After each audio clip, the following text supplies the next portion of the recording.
राकेश जी, 21 महीने की देरी से ही सही, लेकिन फाइनली अब 10 जिलों में पंचायत चुनाव का ऐलान भी कर दिया गया है।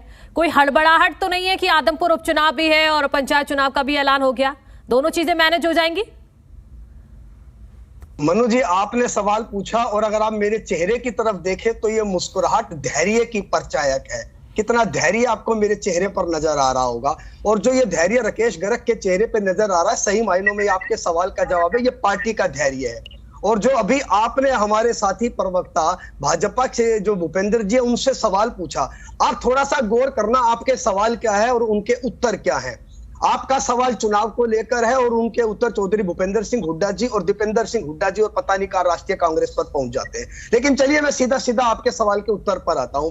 मनु जी, जब जब पंचायत चुनाव की बात होगी, पंचायती राज की बात होगी, मुझे लगता है शुरुआत करने से पहले महात्मा गांधी जी के सपने को साकार करते हुए जो राजीव गांधी जी ने 64वां संविधान संशोधन विधेयक रखा था और जिसके आधार पर नरसिम्हा सरकार ने संविधान संशोधन विधेयक करा और 24 अप्रैल 1993 को पूरे देश के अंदर पंचायती राज व्यवस्था को लागू किया, तो सबसे पहले इस बात का श्रेय राजीव गांधी जी को दिया जाना चाहिए। अब जो हरियाणा के परिप्रेक्ष्य की बात है, चलिए देर से ही चाहिए, कोर्ट के हस्तक्षेप के पश्चात इस सरकार को ये तो मजबूर होना पड़ा कि ये चुनाव तो इनको अब लोगों को करवाने पड़ेंगे। लेकिन आप ये देखिए मन्नू जी, फरवरी 2021 से ये चुनाव ड्यू थे और सरकार ने चुनाव कराने की अपेक्षा प्रशासक की नियुक्ति कर दी थी।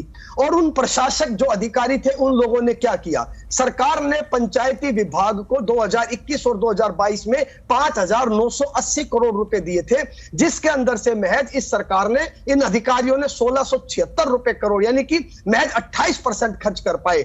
जबकि 2022 और 2023 आते आते जो बजट था वो 6,826 करोड़ रुपए था और 6 माह बीत चुके हैं और अधिकारी अब तक 3,647 करोड़ जो आवंटित जो पैसे रिलीज हो चुके हैं उसमें से महज 16% खर्च कर पाए। मनु जी, ये आंकड़े मैंने क्यों रखे? सुनिए, मैंने ये आंकड़े इसलिए रखे कि ये सरकार चुनाव से भागना चाहती थी। ये सरकार ये पंचों के चुनाव, ऐलान तो हो गया है ना राकेश जी, अब तो ऐलान हो गया। अब थोड़ा सा आगे बढ़िए, थोड़ा सा आगे बढ़िए। 10 जिलों में चुनाव है। थोड़ा नहीं मनु जी, थोड़ा नहीं, अब पूरा आगे बढ़ जाते हैं। हाँ। कांग्रेस पार्टी के साथ कांग्रेस पार्टी ने, आपके चैनल पर भी ये डिबेट हुई, इससे पहले जब निकाय के भी चुनाव हुए थे, हमने अपना परंपरागत मत रखा था कि ये भाईचारे के चुनाव है और कांग्रेस पार्टी इनको सिंबल पर नहीं लड़ती। और आप ये देखिए, आज भी हम अपने उसी स्टैंड पर कायम है। स्टैंड किसने बदला? स्टैंड भारतीय जनता पार्टी ने बदला।